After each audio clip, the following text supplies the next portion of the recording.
हाँ, तो अभी हम लोगों ने मैट्रिक्स पढ़ा। अब हम लोग डिटर्मिनेंट पढ़ेंगे। तो हमने सबका अलग अलग प्लेलिस्ट तैयार कर दिया है, और आगे भी अगर मैट्रिक्स बनाते समय कुछ प्रॉब्लम आएगी तो उसको पूछेंगे, उसको फिर हम बता देंगे। फिलहाल हम लोग अब डिटर्मिनेंट शुरू करना चाह रहे हैं। तो मैट्रिक्स और डिटर्मिनेंट जो है दोनों एक ही चीज़, दोनों एक दूसरे से रिलेटेड है। डिटर्मिनेंट के बारे में थोड़ी सी चर्चा हमने एडजॉइंट ऑफ मैट्रिक्स जब पढ़ाए थे उसमें कर दिया था। Adjoint of matrix, inverse of matrix जब हमने पढ़ाया था उसमें किया था। तो उम्मीद है मैट्रिक्स पूरा बन गया होगा। मेरे ख्याल से अभी हमने रैंक ऑफ मैट्रिक्स नहीं बताया है। तो रैंक ऑफ मैट्रिक्स में डिटर्मिनेंट के ऑपरेशन का यूज है। तो डिटर्मिनेंट अगर हम पढ़ लेते हैं तो रैंक ऑफ मैट्रिक्स पढ़ लेंगे। ऐसे रैंक ऑफ मैट्रिक्स बहुत ज़्यादा इम्पोर्टेंट नहीं है, लेकिन हम लोग पढ़ जरूर लेंगे। तो डिटर्मिनेंट पढ़ा जाए। हाँ, एक बात ध्यान रखेंगे कि मैट्रिक्स में जहाँ थ्योरी बहुत ज़्यादा थी, तो डिटर्मिनेंट में ज़्यादा थ्योरी तो नहीं है, लेकिन हाँ है। और डिटर्मिनेंट के शुरू के ही 2 क्लास के थ्योरी से लगभग पूरे डिटर्मिनेंट बनेंगे। बीच में थोड़े बहुत और रहेंगे सो रहेंगे। इसमें थोड़ा सा आप लोगों को दिमाग लगाना पड़ेगा। ऐसे बहुत मुश्किल भी नहीं है, बहुत आसान भी नहीं है, थोड़ा है, अच्छा एक्सरसाइज है, दिमाग लगाना पड़ेगा। तो घबराएंगे नहीं, और जो बात हम बोलेंगे उस एक्सरसाइज को बनाने की कोशिश करेंगे। ठीक है, शुरू करते हैं। डिटर्मिनेंट हमने पहले चर्चा कर दिया था। डिटर्मिनेंट क्या है कि कोई भी एक स्क्वायर मैट्रिक्स है, let A B any square matrix, then this एक सिंबल है जिसको हमने लगभग मॉड की तरह से रिप्रेजेंट करते हैं, लेकिन मॉड ना, ये डिटर्मिनेंट का सिंबल है। ये is called determinant of matrix A. इसको हम लोग DETA से भी रिप्रेजेंट करते हैं। डिटर्मिनेंट को हम लोग डेल्टा से भी कहीं कहीं रिप्रेजेंट करते हैं। तो ध्यान रहे, स्क्वायर मैट्रिक्स जब होगा, स्क्वायर मैट्रिक्स, उसी का डिटर्मिनेंट निकाला जा सकता है। डिटर्मिनेंट क्या रहेगा? डिटर्मिनेंट को हम लोग वैल्यू ऑफ मैट्रिक्स भी कह सकते हैं। यह समझाते हैं। यह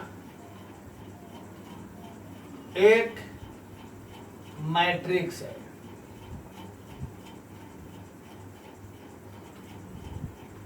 ये ब्रैकेट, जब हम इसे ऐसे लिख देंगे तब ये हमारा बन जाएगा, इसे कहेंगे डिटर्मिनेंट, और ये हमेशा एक नंबर होगा। यह इंटू ये -5 इंटू 6, यानी फाइनली जो माइनस होके आएगा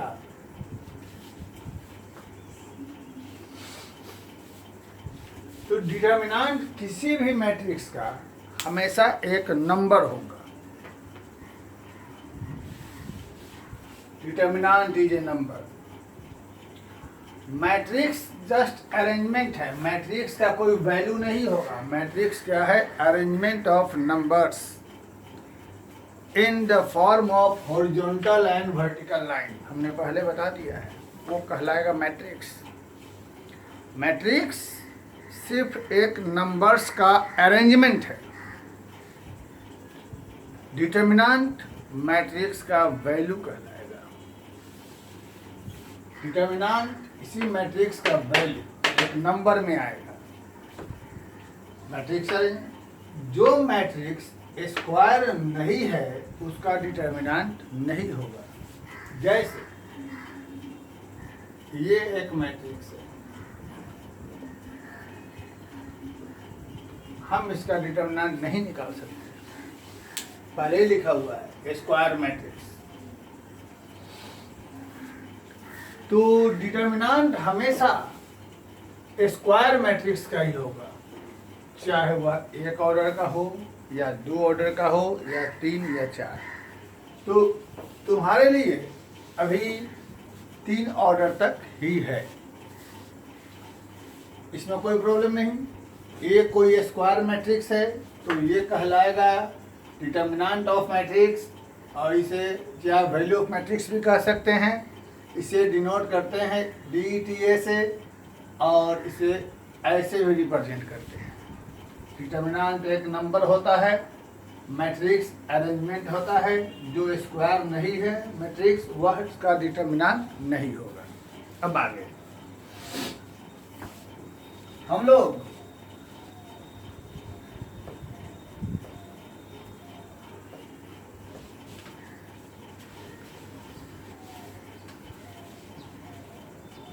एक मैट्रिक्स देखते हैं दो ऑर्डर का।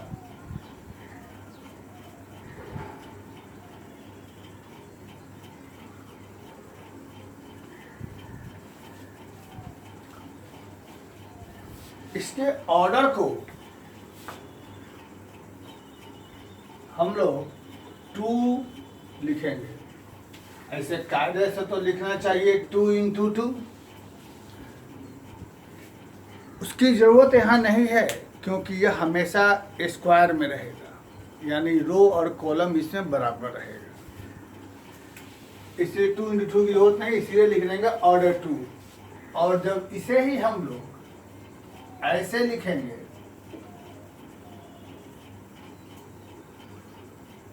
ये हमारा बन जाएगा डिटर्मिनेंट।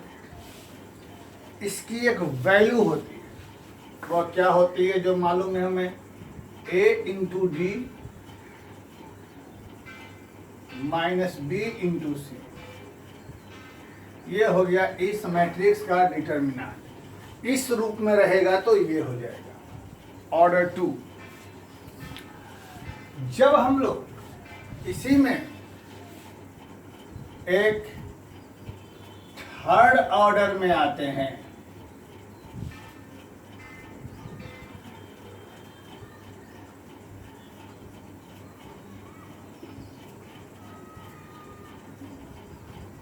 ABC XYZ, ये हमारा थर्ड ऑर्डर है।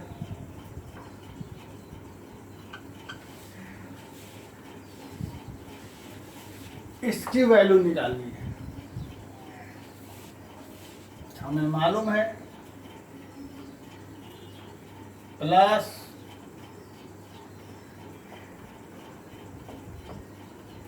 ये हर एक पोजीशन का एक अपना सिंबल है।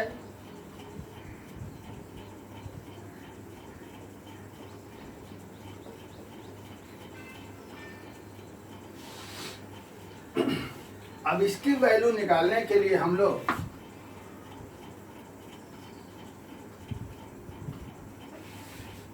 डिटर्मिनेंट बनाते हैं।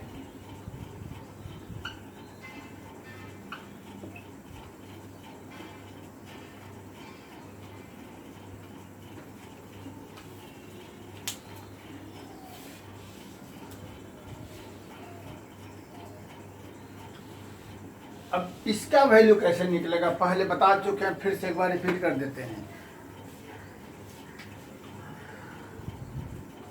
किसी भी एक लाइन, ये first row, second row, third row, first column, second column, third column, किसी भी एक लाइन के एलिमेंट को उसके सिंबल के साथ लिख दिया जाए।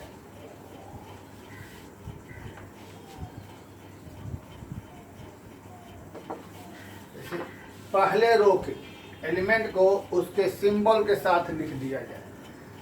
फर्स्ट रो ABC को उसके सिंबल के साथ, प्लस A, B के आगे साइन माइनस है, C के आगे साइन प्लस है,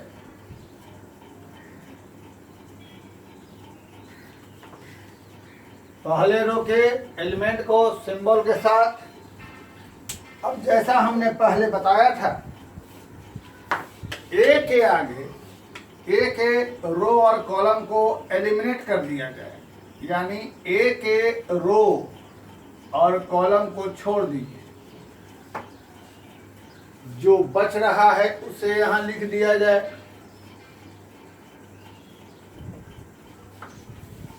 ठीक, अब आगे बी के लिए बी के रो और कॉलम को छोड़ दीजिए, जो दिखाई दे रहा है उसे लिख दिया जाए।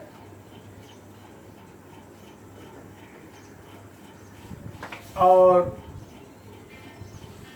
सी के लिए सी के रो और कॉलम को छोड़ दिया जाए, जो दिखाई दे रहा है उसे लिख दिया जाए। सी के रो और कॉलम को छोड़ देते हैं, जो दिखाई दे रहा है उसे लिख देते हैं एक्स वाई पी क्यू। ये हो गया। अब यहां से हमको दो ऑर्डर का यह ऐसा बन गया, तो ये हमें हो जाएगा y into R minus Q into Z minus x into R minus P into Z plus x into Q minus P into Y. फिर से बोल दे रहे हैं, पहले एलिमेंट को, पहले रो के एलिमेंट को उसके सिंबल के साथ लिख दिया। ए के लिए ए के रो कॉलम को ढक दिया, जो दिखाई दे रहा है सो यहाँ लिख दिया। बी के लिए बी के रो कॉलम को ढक दिया, जो दिखाई दे रहा है सो लिख दिया। सी के लिए सी के रो कॉलम को ढका, जो दिखाई दे रहा है हमें वो लिख दिया।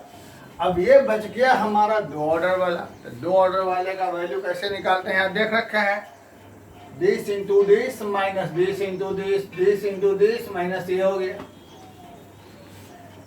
तो यहाँ पर इस डिटर्मिनेंट का जो वैल्यू निकालने के लिए हमने जो काम किया, ये कहलाता है expansion of determinant. Expansion of determinant. और ये एक्सपेंड करने के लिए हमने फर्स्ट रो का सहारा लिया था, फर्स्ट रो के एलिमेंट का। तो इसे हम कहेंगे expanding along row first row के अलोंग एक्सपेंड करना। ये सब यहाँ लिखना पड़ता है किसके अलोंग एक्सपेंड कर रहे हैं। अब हम लोग इसी को सेकेंड रो के अलोंग एक्सपेंड करें, या थर्ड रो के अलोंग, या फर्स्ट कॉलम, या सेकेंड कॉलम, या थर्ड कॉलम। वैल्यू हमेशा सेम आएगी। देखते हैं, चलो हम लोग इसे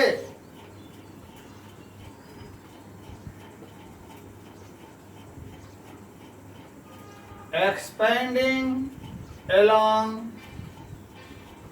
कॉलम 2 करते हैं। यहाँ फर्स्ट रो में एक्सपेंड किया, अब हम लोग सेकेंड कॉलम में एक्सपेंड करते हैं। तो पहले सेकेंड कॉलम के एलिमेंट को देखो, क्या है हमारे पास बी वाई क्यू।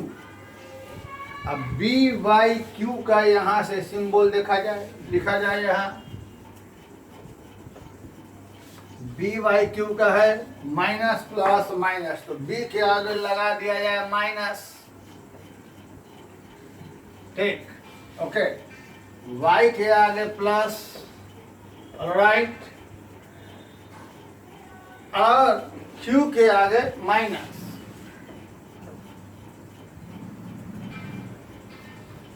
तो चलो, जब बी के हम लोग रो और कॉलम को ढकते हैं, एलिमिनेट करते हैं, जो समझो वो करें, एलिमिनेट करें, ढकें, अपना लैंग्वेज। बी के रो और कॉलम को ढकें तो हमें दिखाई दिया एक्स जेड पी आर।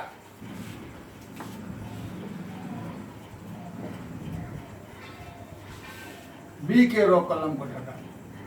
अब y के रो कॉलम को ढकते हैं।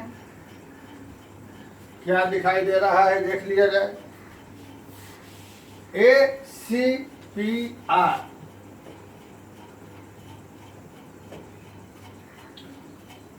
अब हम लोग Q के रो कॉलम को ढकते हैं।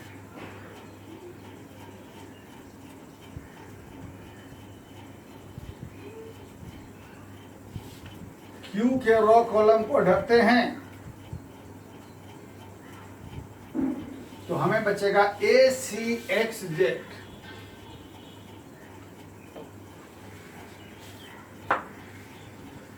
अब यहां से हम लोग फिर दो ऑर्डर का X into R minus P into Z, A into R P into C, A into Z। अब देखिए कि कैसे यह सेम है, जरा इसको ध्यान दो और इसको ध्यान दो, दोनों सेम है या नहीं यह देखो। जब ब्रैकेट तोड़ेंगे तो ए वाई आर, यहाँ देखो A Y R minus A Q Z minus A Q Z minus B X R minus B X R plus B P Z plus C X Q minus C P Y minus C P Y, दोनों same है। तो यहाँ सीखा बच्चों हम लोगों ने, किसी भी डिटर्मिनेंट का जब एक्सपेंड करने चलेंगे या वैल्यू निकालने चलेंगे तो उसे किसी भी रो या किसी भी कॉलम के लॉन्ग एक्सपेंड करेंगे, हमारी वैल्यू सेम रहेगी। यह आगे एक प्रॉपर्टी है जो हम तुम लोगों को नोट करवाएंगे। फिलहाल हम लोग इस पर एक एग्जांपल देखते हैं कि कैसे अलग अलग रो कॉलम में एक्सपेंड करने पर इसकी वैल्यू सेम आएगी।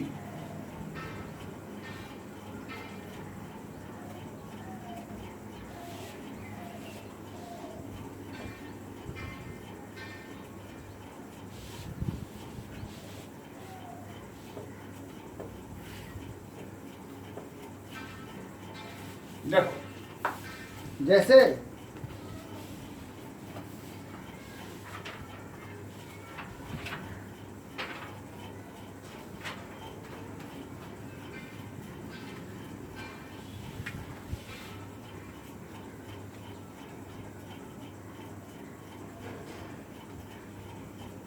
एक हम क्वेश्चन ले लेते हैं, इवैल्यूएट 1 2 4 3 4 9 2 1 6 1 2 4 3 4 9 2 1 6। चलिए निकालते हैं। पहले हम इसे फर्स्ट रो में एक्सपेंड करते हैं।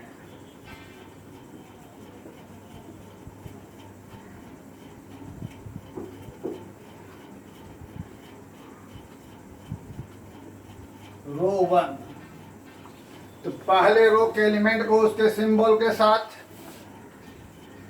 +1 -2 +4, तो 1 के रो कॉलम को छोड़ेंगे तो क्या निकलेगा सोच लिया जाए।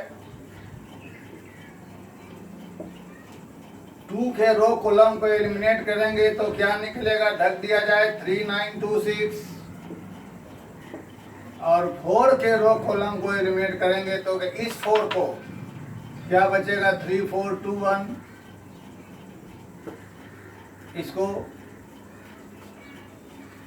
तो यहां से हमें हो जाएगा 4 गुना 6 24 माइनस 9, 6 गुना 3 18 माइनस 18, 3 माइनस 8, तो यहाँ से बच गया हमारे पास 15 0 और बच गया -5 चौका 20 यानी -5। तो हम लोगों ने देखा कि यहाँ फर्स्ट रो के लॉन्ग एक्सपेंड करने से हमारा वैल्यू आया -5। चलो किसी और के लॉन्ग एक्सपेंड करते हैं, हम थर्ड कॉलम में कर देते हैं।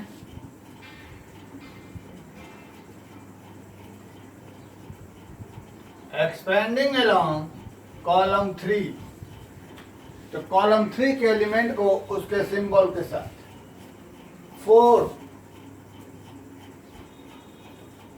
-9 +6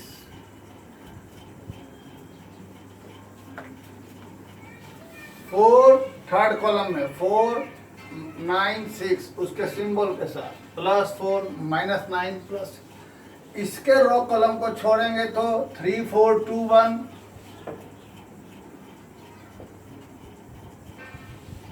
9 के रो कॉलम को ढकेंगे तो 1 2 2 1, और इस 6 के रो कॉलम को ढकेंगे 1 2 3 4।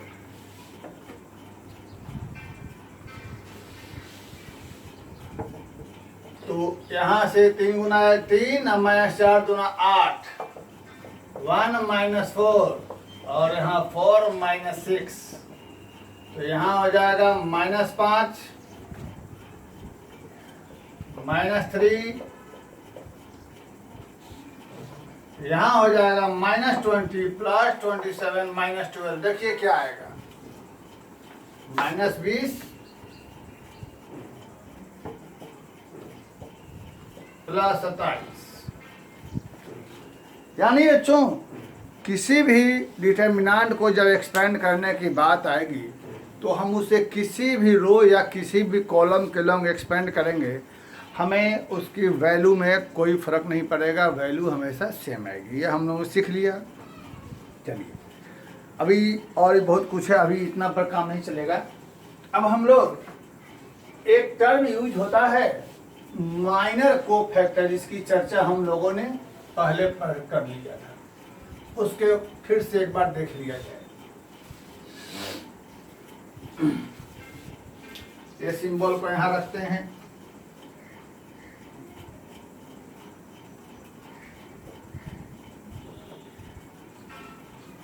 देखिए let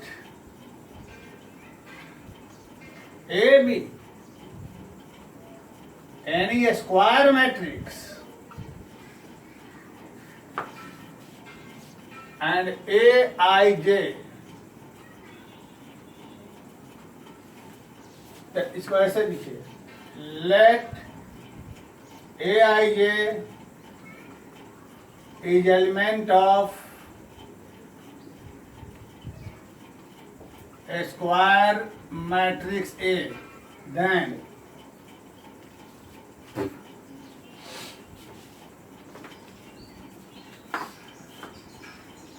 capital Aij is,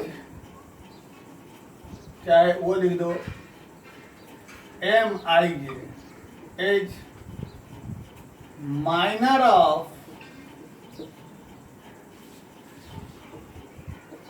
element Aij and -1 का power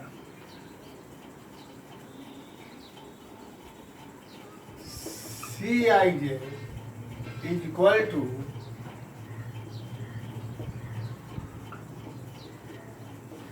is cofactor of Aij, where I position of row and J column। ये थोड़ा सा लैंग्वेज हुआ किताबों वाला, हम लोग इसको अपने लैंग्वेज में समझेंगे।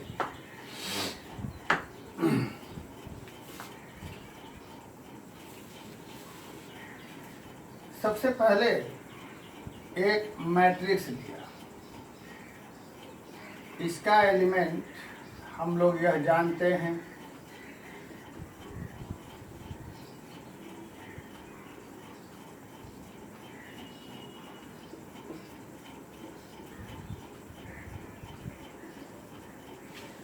हमसे कहेगा माइनर निकालिए, किसका, इसमें जितने भी एलिमेंट हैं सबका निकालना रहेगा माइनर। तो Aij एलिमेंट है मैट्रिक्स का, तो Mij ने डिनोट किया माइनर ऑफ ए आई जे, यानी A11 का माइनर हो जाएगा M11। M11 ये कहलाएगा माइनर ऑफ A11। आगे की सारी बातें समझ गए।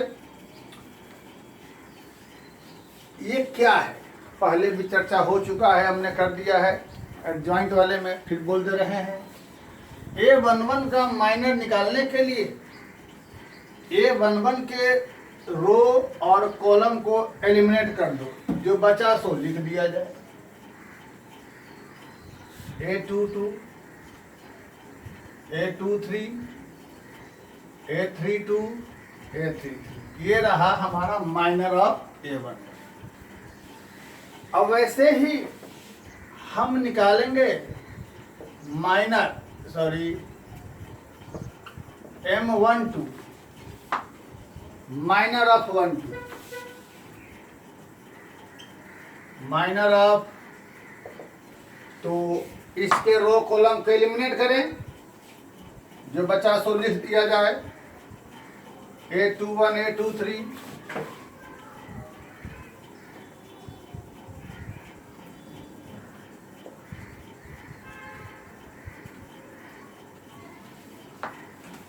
इस तरीके से जितने भी एलिमेंट रहेंगे सबका हम लोग माइनर लिख सकते हैं। A21, A23, A31, ठीक, राइट। अब कोफैक्टर, चलिए यहीं पर लिखते हैं कोफैक्टर। C11 cofactor. बच्चों देखो, ये जो माइनर है, माइनर के आगे ये, इसको छोड़ दो, यहां से देखो इसका साइन, A11 का साइन लगा दीजिए प्लस, तो A12 का साइन यहां से लगा दीजिए कोफैक्टर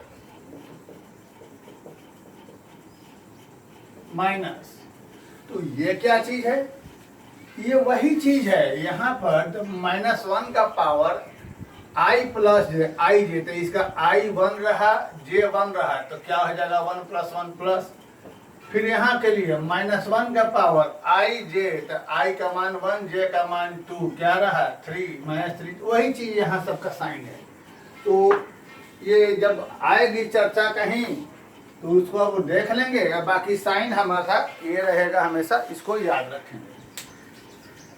तो इस तरीके से जब हमको कहेगा कोफैक्टर ऑफ 13 का कोफैक्टर, तो यहां पर इसका साइन क्या लगा देंगे हम लोग, और A13 के रो कॉलम को छोड़ेंगे तो क्या बच जाएगा हमें, A21,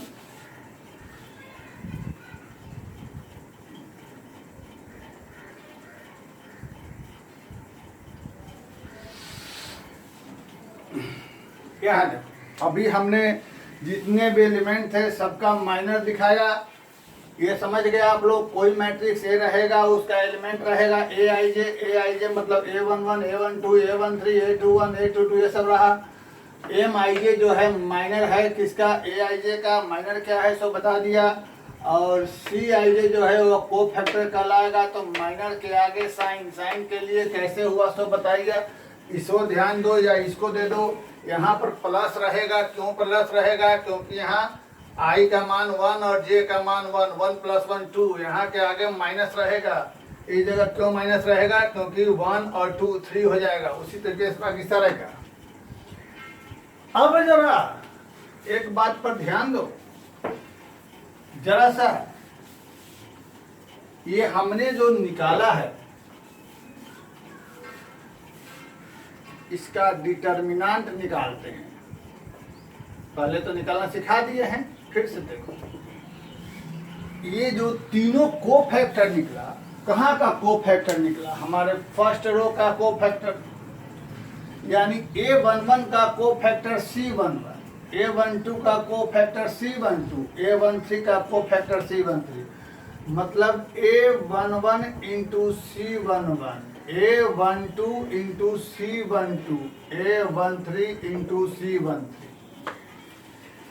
फिर से आगे बढ़ते हैं, इस C11 की जगह वह उठा के पुट कर देते हैं। A22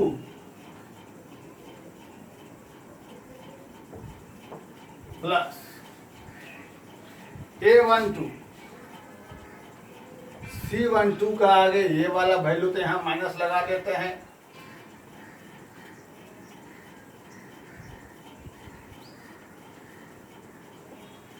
प्लस A13, C13 का कोफैक्टर,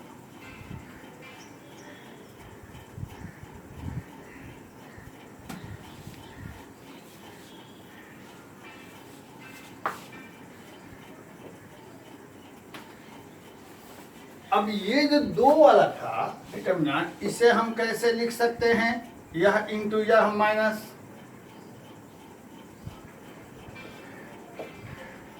तो छोड़ दी, जरूरत नहीं इसकी। अब ध्यान दीजिए मेरी बात,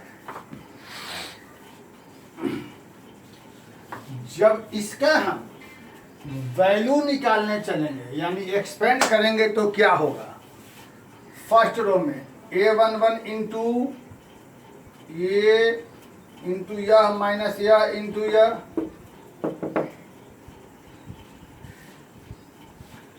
जैसे हमने अभी थोड़ी देर पहले एक्सपेंड किया था डिटरमिनेंट को, जब इससे हम एक्सपेंड करने चलेंगे डिटरमिनेंट वैल्यू निकालेंगे तो क्या वैल्यू होगा, A11 इंटू ये वाला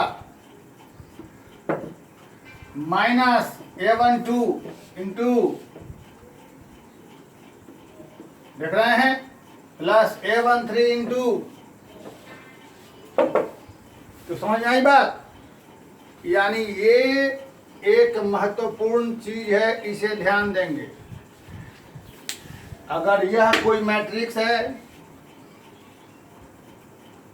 तो उसका डिटरमिनेंट क्या होगा, किसी भी रो के या कॉलम के एलिमेंट्स को उसके कॉरेस्पॉन्डिंग कोफैक्टर से मल्टीप्लाई करके ऐड करेंगे, जो निकलेगा डिटरमिनेंट का वैल्यू हो जाएगा। फिर से सुन लिया जाए, थोड़ी देर पहले हमने एक मैट्रिक्स का डिटरमिनेंट निकाला था, यानी एक मैट्रिक्स का वैल्यू निकाला था या डिटरमिनेंट निकाला था। तो उसी को मद्देनजर रखते हुए सबसे पहले यहाँ एलिमेंट का हमने कोफैक्टर निकाला, इसके पहले मैट्रिक्स निकाल के बता दिए थे, और इसके सभी जो भी फर्स्ट रो में एलिमेंट हैं उस सभी एलिमेंट को उसके कॉरेस्पॉन्डिंग कोफैक्टर मतलब A11 को A11 का कोफैक्टर, A12 को A12 का कोफैक्टर, A13 को A13 के कोफैक्टर से मल्टीप्लाई कर ऐड किया। ये क्वेश्चन भी एनसीईआरटी में मल्टीप्लाई करके ऐड किया, तो इसी का वैल्यू जब नीचे लिखा तो ये निकला हमको डिटरमिनेंट का वैल्यू। मतलब किसी भी लाइन, हम क्वेश्चन जब अगले बार क्लास में हम लगाएंगे तो एनसीईआरटी किताब रखिएगा, जो बोलेंगे वो देखिएगा, हम उसमें इसकी चर्चा कराएंगे, फिर आप लोग को देखना पड़ेगा, कॉपी में नोट कर लेंगे इसको, जरूरी चीज़ है। किसी भी लाइन के एलिमेंट को उसके कॉरेस्पॉन्डिंग कोफैक्टर से मल्टीप्लाई करके ऐड करेंगे, जो निकलेगा वो उसका वैल्यू रहेगा। अब आगे की बात आती है डिटरमिनेंट का वैल्यू निकालना। तो डिटरमिनेंट का वैल्यू निकालने के लिए एक होता है सिंपल एक्सपेंड करके मान निकालना, जो इसके पहले हम दो तरीके से फर्स्ट रो और थर्ड कॉलम में एक्सपेंड करके वैल्यू निकाले थे। तो वैसा तो एक स्कूल के बच्चे को कहेंगे वो भी निकाल लेगा, तो वो एक अलग चीज़ है, वहाँ नहीं ध्यान देना है। उसके बाद हमें क्वेश्चन में कह देगा कि इवेलुएट डिटरमिनेंट, इसका वैल्यू निकालें। उसमें अलग अलग प्रोसेस कहता है निकालने के लिए, वो हम इसका ऑपरेशन ऑफ डिटरमिनेंट, इसकी कुछ प्रॉपर्टीज है, तो प्रॉपर्टीज़ को हम अगले वीडियो में डिस्कस करते हैं। फिलहाल इसको देखें और एनसीईआरटी का पहला एक्सरसाइज और दूसरा एक्सरसाइज जो बनाने की कोशिश करें और उसको देखें, उसके बाद हम लोग आगे बढ़ते हैं। Thank you.